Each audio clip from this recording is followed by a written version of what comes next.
Go.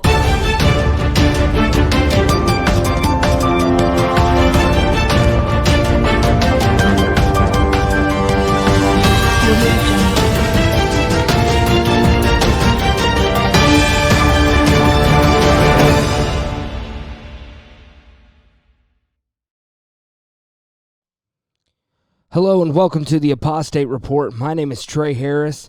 Tonight on the Apostate Report, we're going to be looking at the situation going on in Alberta, Canada with Grace Life Church. You may be familiar with that due to Pastor James Coates being arrested and held in jail for 35 days, really over something that many are saying is bogus. So, but we're going to look at that. Number one, we're going to look at his faithfulness to God in this instance and really look at more of the apostate nature of our country and Canada that are supposedly, I don't know, I'm not sure about Canada, but I know about the United States claims that it was founded on Christian ideals, and we're going to look into this and see the fallen nature of the United States in this area where the government has told churches that for a long time they had to shut down and then they could open, but it had to be at a certain capacity. We're going to look at what the Bible says about these things. And we're going to look at, let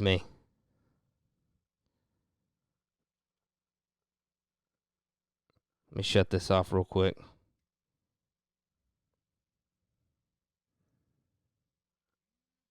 I apologize about that. We're going to look at a couple of articles that have to do with this and then really try to dig into what the Bible says about it, what the law of God says about how believers meet, and really what role does the government actually play in telling churches what they can and cannot do. So let's get into it. We're going to come over here to the screen share.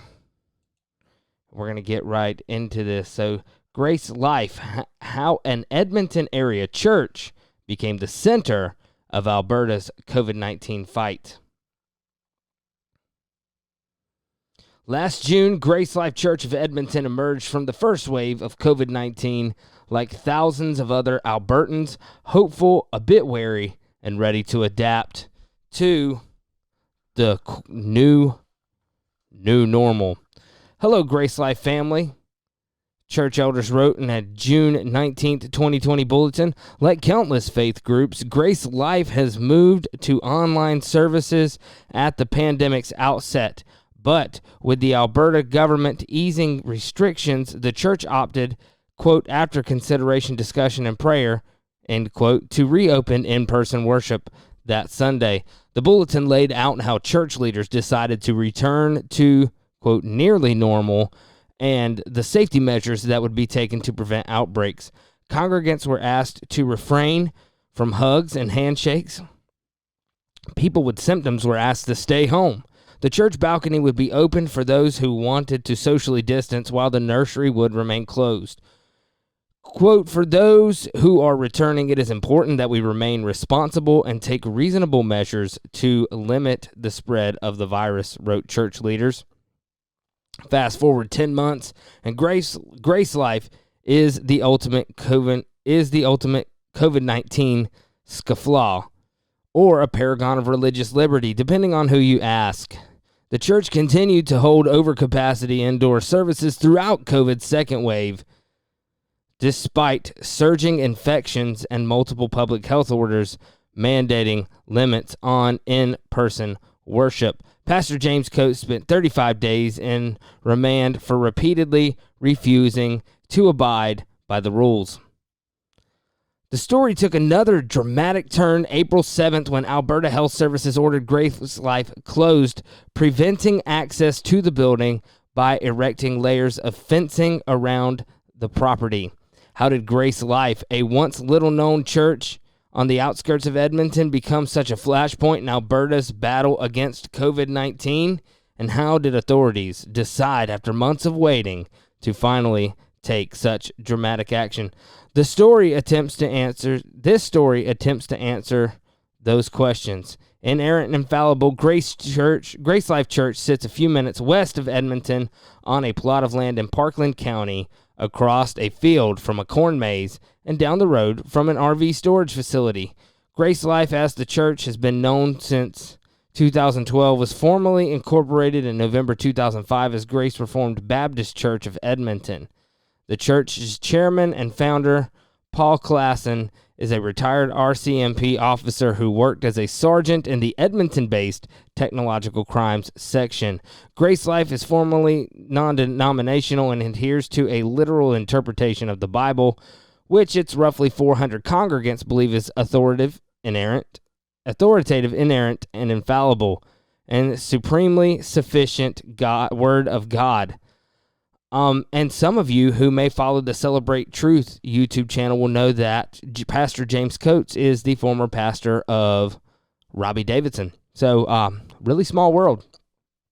Unlike more mainline Protestant denominations and some evangelical groups, Grace Life and its associated churches believe that the human authors of the Bible received direct divine guidance, and that through a literal grammatical historical analysis, a believer can discern a passage's one true interpretation. I'm confused of how unlike more mainline Protestant denominations, I would say that would probably be more apostate Protestant denominations would not believe that, but that's just me. A significant part of Grace Life theological foundation was laid at the Master's Seminary, a theological school in Los Angeles, California. Coates is a graduate. He held both a master's and doctoral degrees, as are Associate Pastor Jacob Spence and Mike Hovland, a pastor of a plant church in La Crête, a hamlet 600 kilometers north of Edmonton. And it goes on to talk about the Master's Seminary, which is affiliated with John MacArthur. A measure of scrutiny. On March 12, 2020, Chief Medical Officer of Health, Dr. Dina Henshaw, announced Alberta's first COVID-19 health restrictions banning gatherings of more than 250 people, with places of worship among the exceptions. Grace Life publicly acknowledged the pandemic for the first time the following day. It says, quote, "We have a full assurance and confidence that our God knows what is going on and has a purpose for these times we are going through," church leadership wrote in a bulletin. "Nevertheless, we understand our role in being prudent leaders and want to ensure the health and safety of each member to the best extent possible."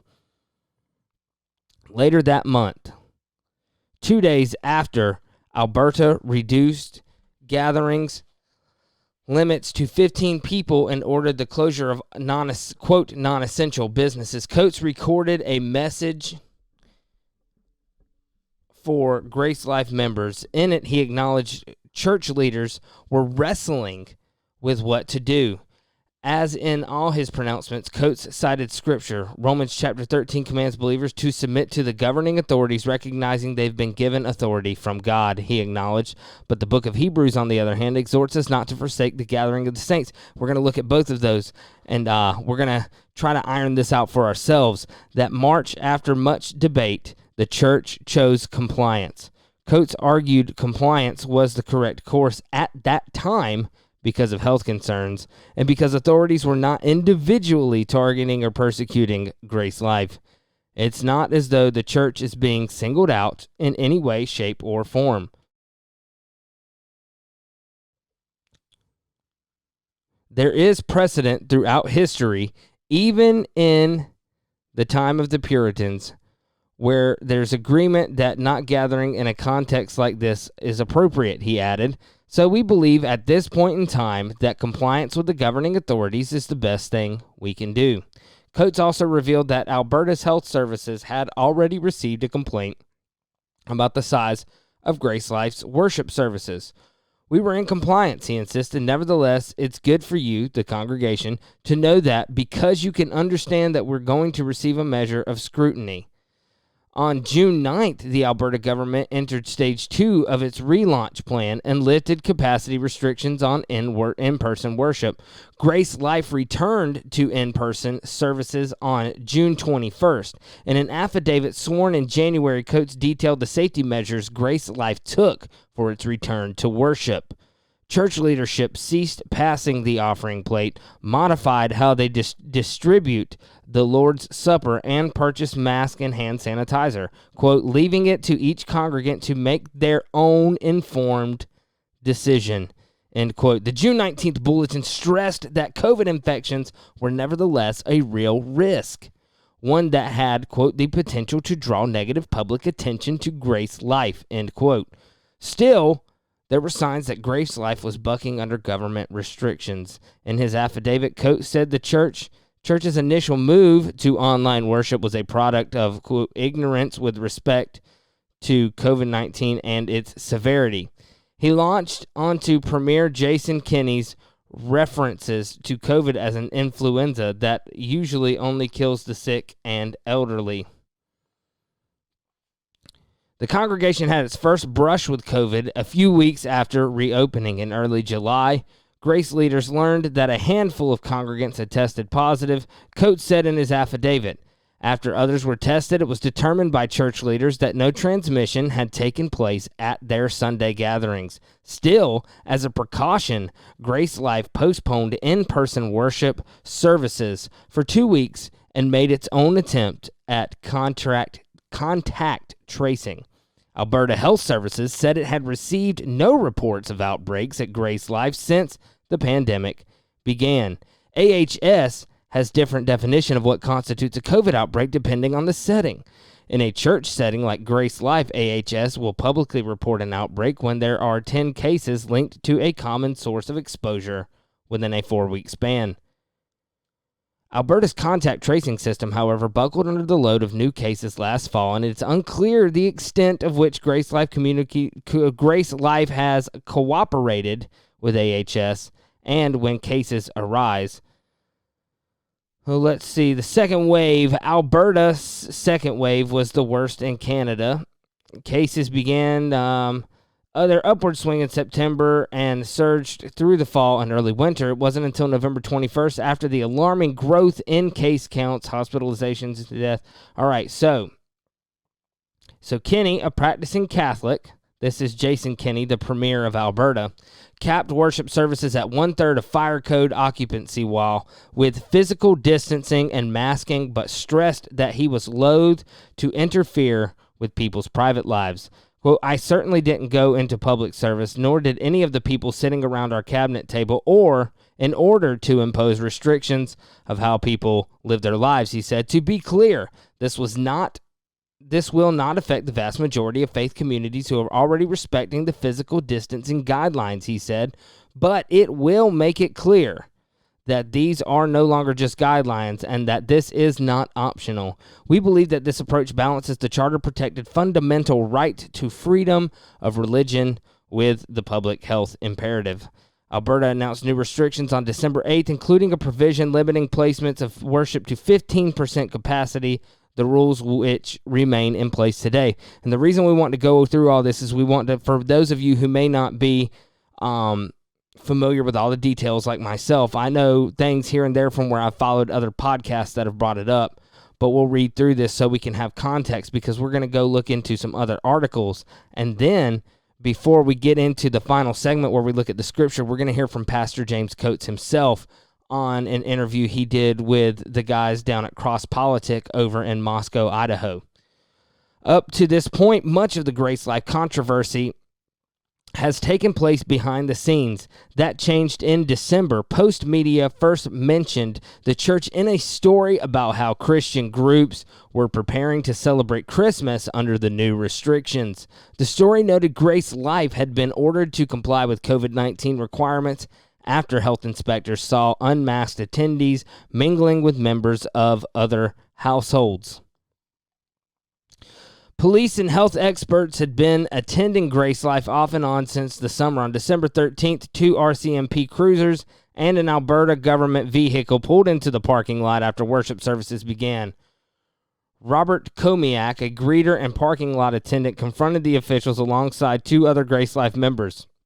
Eventually, and over their protest, the officials entered the church. The scene with which Komiak described in an affidavit was tense. Congregants began filming the officers with their cell phones. The health inspector asked to observe the service which she did from the balcony. After taking a few photos, the congregation, again over the Grace Life members' protests, she left. On December 17th, Public Health Inspector Janine Hanrahan issued an order instructing Grace Life to adhere to the occupancy limits, social distancing, and masking rules. The RCMP also issued Coates a $1,200 ticket under the Public Health Act. The back and forth continued after the holidays. On January 21st, the Court of Queen's bench granted an AHS application giving teeth to Hanrahan's December 17th order. The next Sunday, Hanrahan and two RCMP officers attended Grace Life and once again found the church packed. From the balcony, she counted 293 worshipers in the sanctuary, a space for which 15% capacity is 64 people. Coates acknowledged their presence and asked the congregation to show appreciation for them. The crowd stood to cheer and clap, a high-risk activity for a high-risk activity for droplet spread, especially from unmasked individuals, end quote, Hanrahan noted in her report. Wow.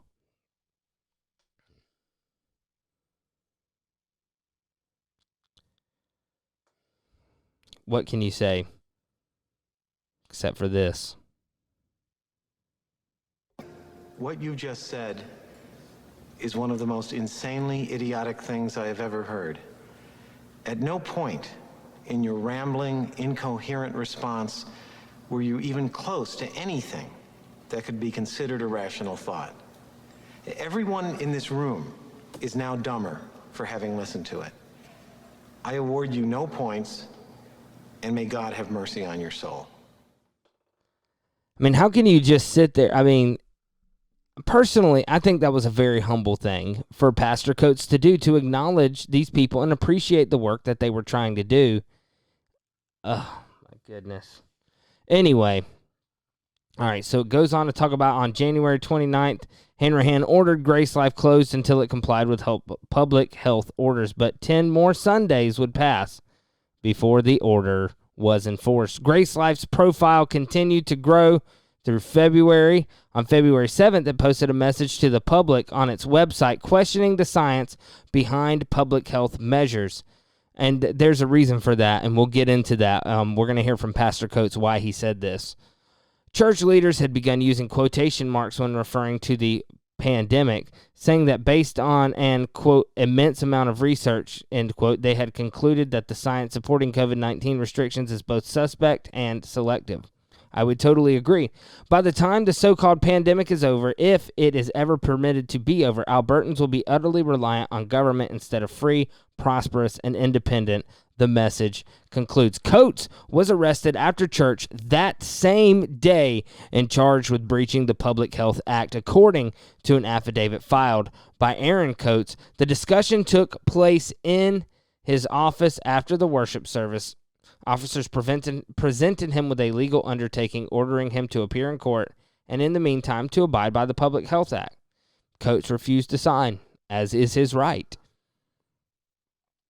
The next week, after leading another service, Coates turned himself into Parkland RCMP, where police added 2 additional counts under the Public Health Act and a charge of failing to comply with an undertaking when he again refused to sign the document. Coates was jailed at the Edmonton Remand Center. Over the next 35 days, interest in the case surged. Jason Kenney found himself the target of a growing backlash from both allies of Coates and from opponents, wondering why the church was being allowed to continue breaking the rules. Nathan Busenitz, dean of faculty at Master's Seminary, issued a statement on behalf of the school comparing Coates to biblical martyrs throughout history. Grace Life was charged with as a legal entity, but continued to meet its attendance as high as it had ever been. On March 4th, the JCCF asked the Court of Queens to review of Coates' bail conditions. James Kitchen, Coates' lawyer, argued the condition that Coates could not hold church services violated his charter rights. Kitchen noted that even if Coates was convicted of the COVID-related offenses, none of the offenses under the Public Health Act carry a prison sentence. The hearing took place by video conference and was attended by hundreds of Coates supporters. Others rallied outside the courthouse. The prosecutor took the unusual step of withholding her name, citing some security issues that have arisen on this matter. The next day, Justice Peter Mikulishin denied the Coates request, ruling there were no legal errors in the initial bail decision. He remains subject to the rule of law, is what Mikulishin concluded. I hope I'm saying that name right. And he was released. Coates was released from jail March 22nd after agreeing to plead guilty to breaching an undertaking. In exchange, the Crown withdrew all but one Public Health Act charge.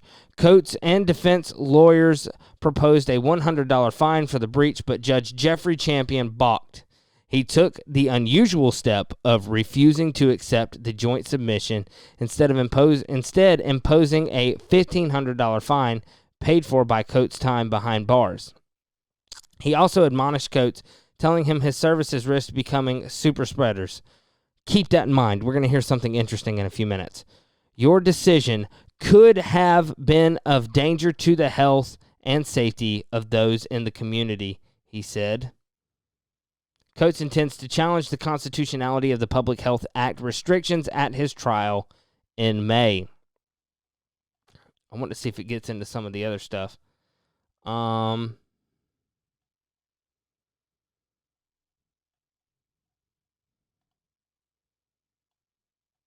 Let's see. Looks like it does not, but just so you know, since then the church has actually been fenced up. And let's see. Looks like the church has been fenced up, and this is what this article says. Protesters rally to cause of jailed Canadian church pastor as pastor awaits trial. So let's see. This is from April 15th, 2021. For months, Grace Life Church near Edmonton, Alberta, has ignored Alberta Health Services guidelines limiting religious gatherings. In February, the authorities pushed back, jailing the non-denominational church's pastor, the Reverend James Coates, for 35 days.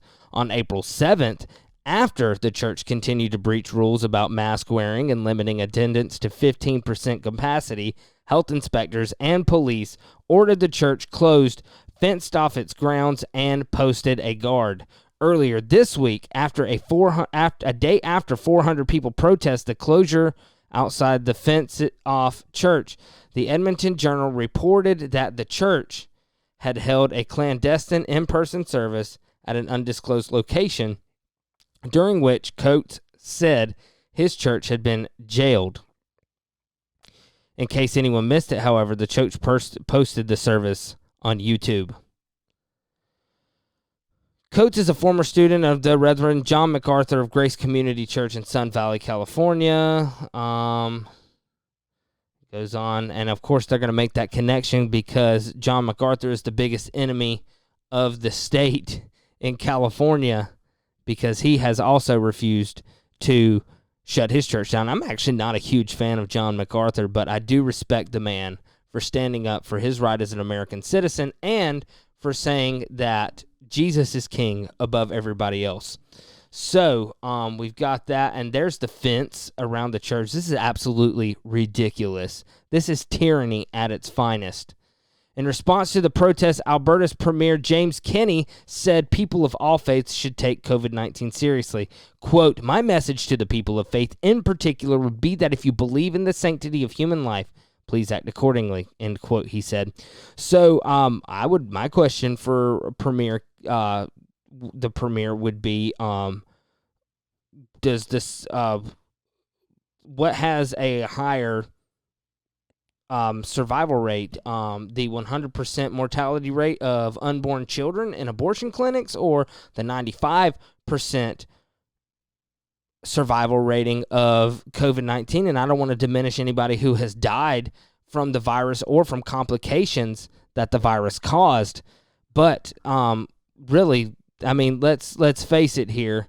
These people are adults. They're capable of making their own decisions, and they should be allowed the right to make these decisions and to protect those that are genuinely, legitimately at risk from whether it's this virus or the flu or anything like that. These people have the freedom and the ability to make their own decisions, and the government should not interfere.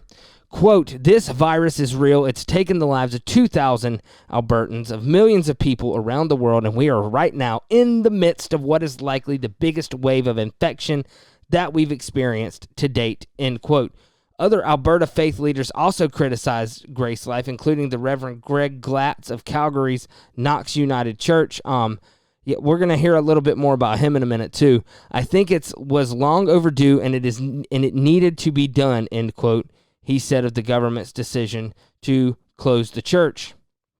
It makes no sense that a church would have to take a hard stand and say, in the name of faithfulness to God or in the name of faithfulness to our congregation, we have to defy public health orders, it says. Across Canada, people of faith have mostly accepted restrictions on in-person gatherings, and that have ranged from no in-person services to between 10% and 30% of capacity, depending on the province and the severity of the virus at any given time. Now, I would also like to point this out. If you are in a church or you know anybody who is in a church and they are meeting with these capacities or they've chosen not to, understand whether you agree with it or not, that this is their right.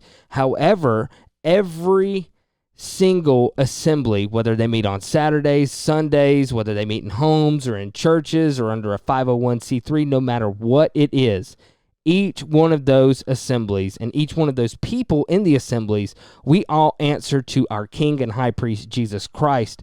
He will judge us for the decisions we make. And really, the government, they can say that they have the ability to do that all they want. According to the Bible, we're going to take a look and see what they actually have the ability to do. So before we do that, I was going to read this Gospel Coalition article, but honestly, I hate the Gospel Coalition with the purple passion, so I'm not going to do that. Or in another one, but I do know that one of the things that Pastor James Coates said was when it came to what he was actually arrested for, they said that, and I think it was in this one, they talked about having Mr. Vierzon on, which is he is in the Canadian Parliament. He was one of the representatives for Alberta. I'm really not too familiar with how parliamentary governments work. It's just, I think we talked about it for a little bit in my U.S. government class. We compared our congressional legislative branch to parliament and all that, and I think I snoozed through most of it. So, but one of the things you kept hearing him say, especially with this guy we talked about earlier from that Knox church, he said he sounds like he wanted Caesar to be his ruler, but we believe Christ is ruler. And we saw earlier that he had cited Romans 13 about submitting to the governing authorities. So let's take a look at this real quick. So, matter of fact, I'm going to pull it up so you guys can read along too. Let's see. We'll come over here, and we will go to, whoops.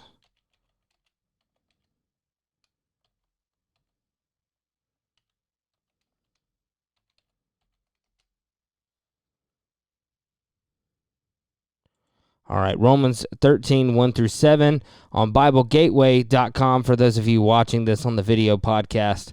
We will be reading out of the King James like normal. Let every soul be subject unto the higher powers, for there is no power but of God. The powers that be are ordained of God. And so I know that apparently this was something that the Nazis used as propaganda to get the churches to go along in Nazi Germany during World War II, when Germany, the Third Reich, rose to power. And so it has been misused. I know there are some who say that, no, this applies to the Levites. I highly doubt that, just given the context of the fact that this was Paul writing to people in Rome where the Levites were not. So I don't see that being the case. I get the argument, and I kind of see I think Paul might be using them as an example of how they were the enforcers of right and wrong in the Old Testament system of the tabernacle and of the temple and things like that. But anyway, let's read and you'll see what I mean. Verse 2, for whosoever therefore resisteth the power resisteth the ordinance of God, and they that resist shall receive to themselves damnation. And so that's where this abuse comes in, as people look at it and they say, well, goodness, I don't want to receive damnation, so I better just do what the governing authorities say, and because I don't want to mess with God's anointed. But let's take a look at it because there's qualifications here. Verse 3: for rulers are not a terror to good works. So we have good works here, right? So we'll highlight that, or at least yeah. And then we have the ordinances of God over here, so we're going to highlight that. All right, so let's just I want you to keep that. The resisteth the ordinances of God, for the rulers are not a terror to good works, but to the evil. Wilt thou not be afraid of the power? Do that which is good, and thou shalt have praise of the same. For he is the minister of God to thee for good. But if thou do that which is evil, be afraid, for he beareth not the sword in vain. For he is the minister of God, a revenger to execute wrath upon him that doeth evil. Wherefore ye must needs be subject, not only for wrath, but also for conscience sake. For this cause pay ye tribute also, for they are God's ministers, attending continually upon this very thing. Render this very thing. What is that? So what is this very thing? It is the fact that they are not a terror to good, and they beareth not the sword in vain, for he is the minister of God, a revenger, and to execute wrath upon him that doeth evil. They are law enforcement. The government's job is law enforcement. Now here's the question: where does the law come from? Let's read verse 7 real quick. Render therefore to all their dues, tribute to them, to tribute to whom tribute is due, custom to whom custom, fear to whom fear, honor to whom honor. So it's like Jesus said, right? Render unto Caesar what is Caesar's, but render unto God what is God's. And so we're going to take a look at that. What is Caesar's versus what is God's? Your tax money is Caesar's. So let's take a look at this.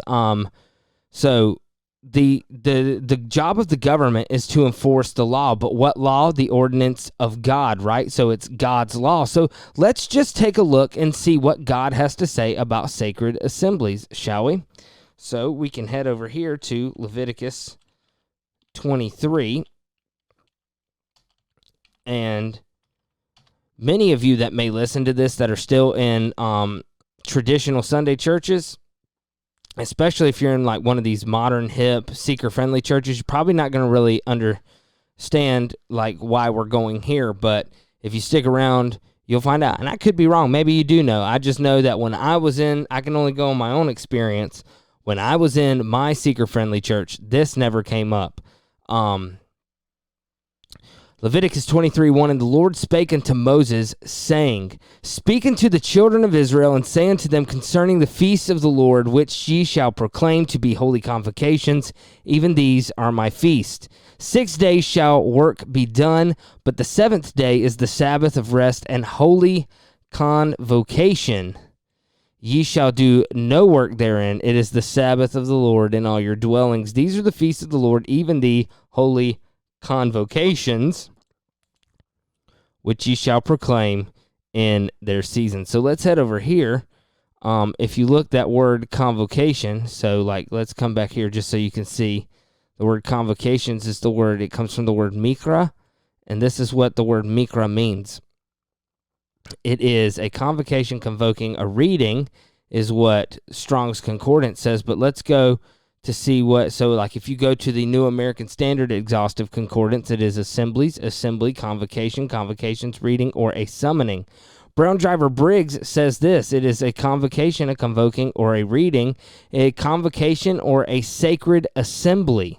So it was an assembly where they would come together and they would read, most likely in that instance, from the law of God. So we see that even in the Old Testament, on the Sabbath, you read from the law of God. Now, here's the thing. It wasn't just the Sabbath. And look, here's the thing. So why do we go to Leviticus? Because understand that as believers in Jesus Christ and as the children of God, we are his people. His law still applies to us. This is a moral law. How do I know it's a moral law? Because if you don't do what God says, it's immoral, number one. But this has to do with the meetings of God, right? This is God saying when his children should meet and how. So in the 4th day, in the 14th day of the first month, even is the Lord's Passover. On the 15th day of the same month is the Feast of Unleavened Bread. 7 days you must eat unleavened bread. And the first day you shall have an holy convocation, when ye shall do no servile work therein. But ye shall offer an animal, and it goes on to give. We're not going to read the entire thing for time's sake. Guys can read that on your own. It's a really good, if you've never read Leviticus 23, I highly recommend it. It's actually a really good chapter. Leviticus used to be one of my least favorite books. It was such a drudge to get through, and now it is one of my absolute favorites. Excuse me. All right. And speaking to the children of Israel, when ye be coming to the land which I give you, shall reap the harvest thereof. Then ye shall bring a sheaf of the first fruits. This is the last day of Passover. Or not the last day, excuse me, but it's the Sunday, or the Sunday after the first Sabbath of the week or something like that. Anyway, first fruits was the day that Jesus resurrected. If you're harvesting to the priest, he shall wave the sheaf before the Lord to be accepted on the morrow after the Sabbath. Yeah, the priest shall wave it, and ye shall offer that day. Ye shall have a sheaf and an he lamb without blemish of the first year. And the meat offering shall be 2/10 of a deal of fine flour. You shall either not bread, nor parched corn, nor excuse me. And ye shall count unto you from the morrow after that. This is the counting of the Omer, which leads into Pentecost. You count 7 Sabbaths. Let's see. And you shall proclaim on the selfsame day that it be a holy convocation unto you. So do you get the point? These are not suggestions. These are commands. You shall do this. There's no question. It's not well, you should do this. No, it's a you shall do this. Hebrews, and I really, I wish I probably should have written this down, but of course I did not. But Hebrews does say, and this was what Pastor James Coates referred to, it says, forsake not the assemblings of yourselves together, even so much more as you see that day approaching. And brothers and sisters, that day is approaching, and it's approaching fast. So I just wanted to give you guys a quick rundown of this, and understand that this man is being venerated by Christians, in my opinion, falsely so-called apostates, that have given over their governance to Caesar. But understand that Jesus is Lord, and we render unto Caesar what is Caesar's, and that's that tax money, right? It's got Caesar's face on it. You give it to him. However, we also render unto God what is God's, and if it's in this word right here, you best believe you're supposed to do it, and we're supposed to meet. Now you say, well, maybe you're in a situation like I am, where there's really not anybody like-minded near, and that's okay, because I know this is about, the passage is more about confrontation, but understand that it still applies. If 2 or 3 are gathered in his name, the Lord is right there with you, whether it be you're confronting somebody or if you are meeting to fellowship in your home. The same applies either way. So I think that is really about all I have for that. I just wanted to make sure that we were going over this. We're coming right up on an hour anyway, but I wanted to make sure that this was something we could talk about on the Apostate Report, because understand, they're making James Coates out to be like he's some sort of criminal, but the man is just paying the dues to his one true king. And I wanted to share it out to give encouragement to all of us to do the same, because it starts with the local people. And look, you don't rise up violently in protest. You never saw the apostles rise up violently, but read Acts where they're brought before the Sanhedrin or before the Sadducees. It's fantastic what they do. And Jesus even gives us, he says, we're going to be brought into their synagogues, we're going to be flogged, and we're going to be brought before tribunals. But think not what you're going to say in those days, because the Lord will give you the things to say. Thank you guys so much for sticking with us through this. If you have any questions or comments, please leave them down below in the comments section if you have any other questions, and you can email us at coursecorrectionth@gmail.com. Have a wonderful rest of your weekend, and we will see you next week back on the Course Correction Radio podcast. Thank you.